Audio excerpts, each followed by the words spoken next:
So in this part 2 of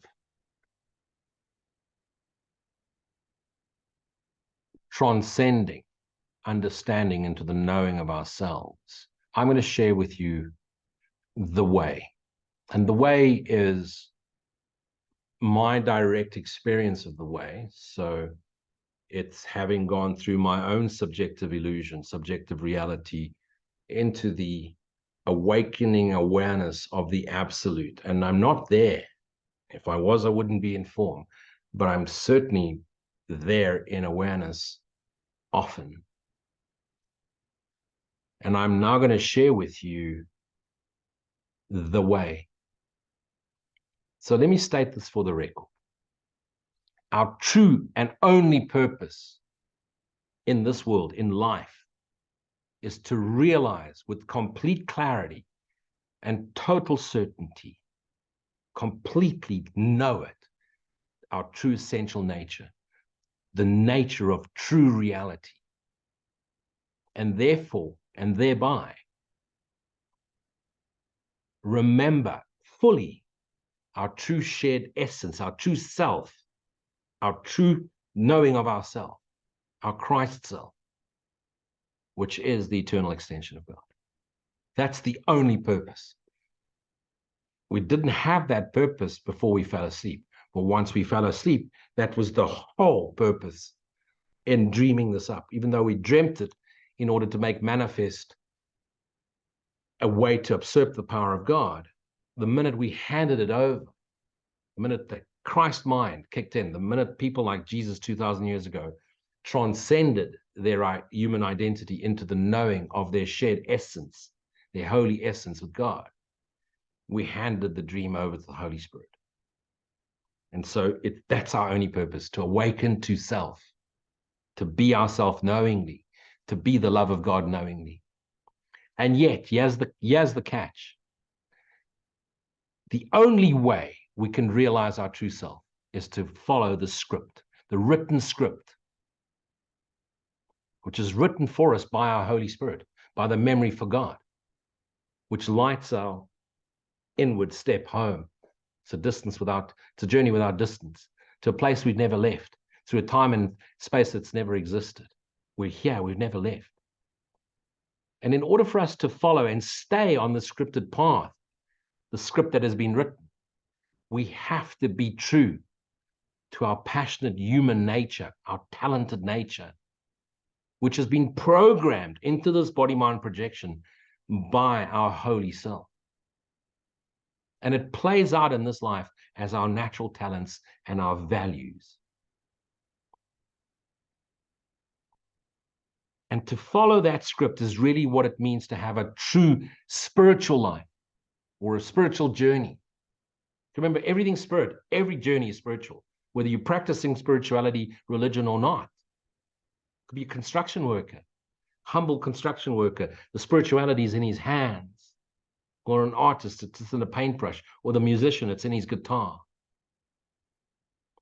Every single journey is a spiritual journey, whether you call it spiritual or not, because everybody's in a direction towards awakening to self is uniquely suited to their joyous, passionate, talented nature. And the minute you think you need to act like this or be like that or be more like this, you're out. Follow your authentic self. I'm not trying to sound spiritual. This is how I speak. Whether I'm in the boardroom, leading a company, transforming an organization, this is what you see. What you see is what you get. By following our natural talents and values, our path to discovering the essential nature of what we are lines up. Our true self, which is always within ourselves, becomes aligned with self. And this journey becomes effortless because you're no longer pursuing people, places, things, and events. You're wanting to pour your passionate nature out. On the outside, it looks the same. But you're not doing it to gain anything. You're doing it to share yourself with all of yourselves. And it becomes effortless, it becomes peaceful, gradually becoming more and more effortless, more and more peaceful, more and more joyous. As you become more and more present, you become more and more your true self, your joyous self. Not everybody's meant to be a spiritual teacher. This isn't natural for everybody. This is completely natural for me. I can't imagine doing anything else. I'm the happiest I am when I'm sharing my understanding, the transcendence of my understanding that I've experienced for self, and sharing it with my fractured selves, you, parts of my one shared self. Some people are meant to be a CEO. Some are meant to be a policeman, a musician, an artist, a doctor, an ambulance driver, a shop owner, whatever, a parent. Never think you have to be a spiritual teacher. If we were all spiritual teachers, who would we teach? Who would listen? How many street corners are there? And how many soapboxes? Never ever think that you know what's best for you or anyone. You've no idea. The memory of God in you, the Holy Spirit is the memory of God in you. It's your life force in you. And if you abide in that, it will inspire you to find the right way for you. The most natural, effortless path, the path of least resistance. And you're not in resistance when you're doing and being what you love, even though it may play out through your talents. Furthermore, do not try and imagine how you should be, how you should act. Just always be authentic to your passionate nature, to your natural, authentic self, and follow your inspired intuition. Once you've abided, it'll show you. It'll call you to act. You'll want to, because when you abide in silent stillness, it recharges in you, recharges you, and it aligns your life with the script that is written for you. Don't now go and look for a psychic and now try and figure out Akashic records. It's already written, and it's always here now. Don't try and look forward. It's here now. Always be here now. It will show up for you. It always will show up for you. I'm a business strategist. I have a master's degree in strategy. I used to plan the hell out of everything. I don't plan anything anymore. I abide, I sit, it shows up, I act. Don't forget to act, because this is a plane of demonstration. But never forget, abide in silent stillness and in gratitude. And whenever an attack thought comes, whether it's an attack thought form or a thought in physical form, body, mind, appearance, practice forgiveness. Practice forgiveness. Gratitude, forgiveness, gratitude, forgiveness, gratitude. Eventually, it'll just be gratitude. And as you abide in silent stillness, in gratitude, the memory of God will guide you to the most fruitful and purpose-filled, joyous journey beyond your wildest imagination. But abide, give your time, abide in God. This is true tithing, not giving money to churches and charities. Tithing means time with God. That's true tithing. Giving illusions isn't real. Giving money is not real. What's real is giving illusionary time in presence with God. Presence with God is real.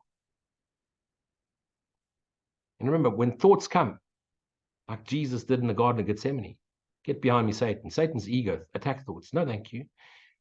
I've done my direct inquiry to where do these thoughts, where do they come from? To whom do they appear? What's the source? Let's dig into the thoughts. Open up, it's gone, like an atom.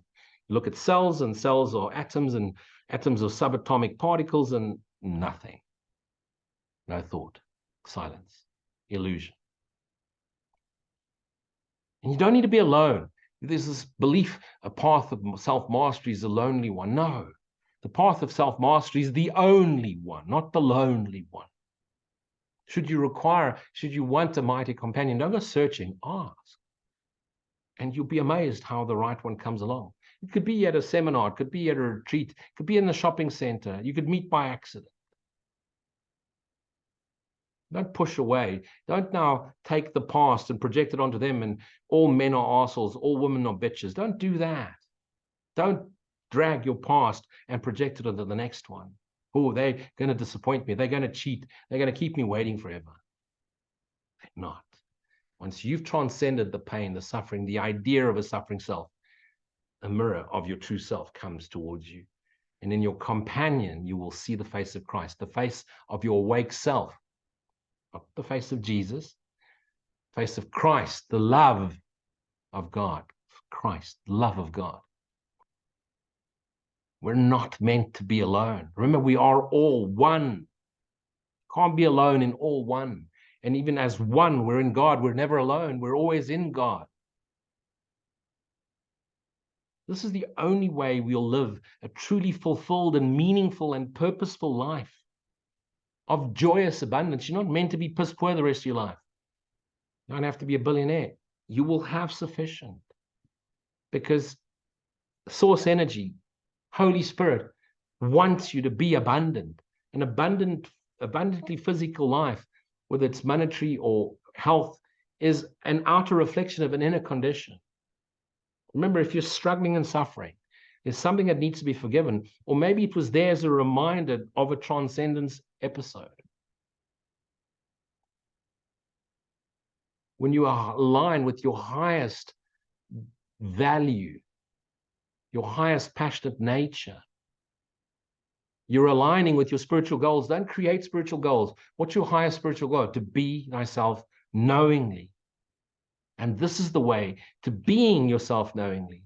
Abide, gratitude, silence, stillness, forgive, forgive, forgive. Never stop practicing.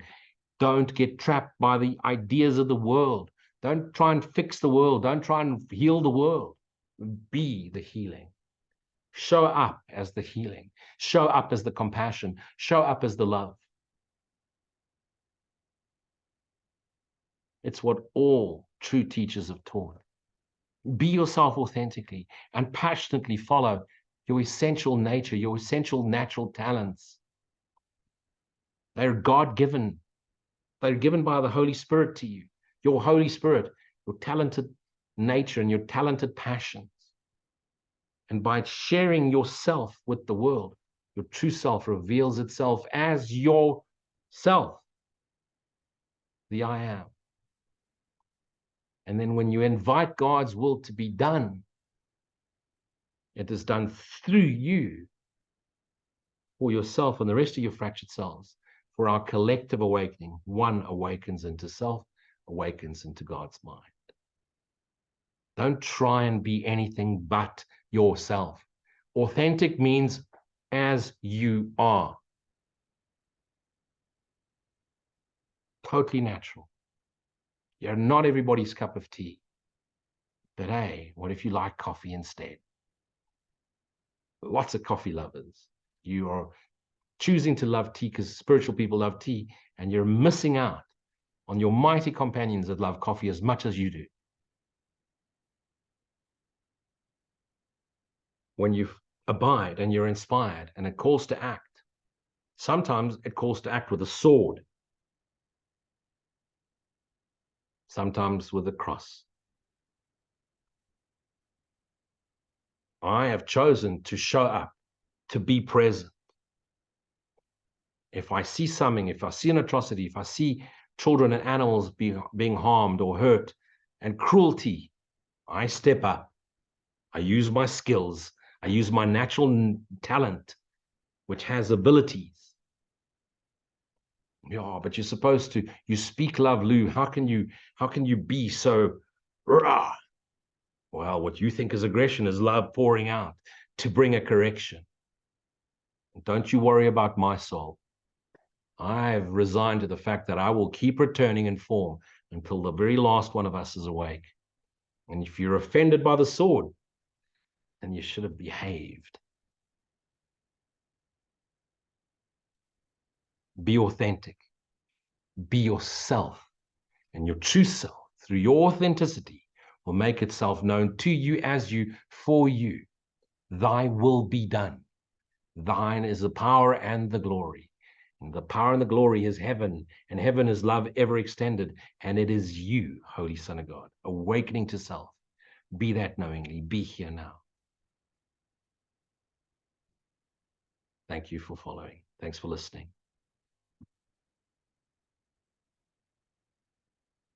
Gratitude for being here so that I can pour my true passionate self and share myself with you, my selves. Amen.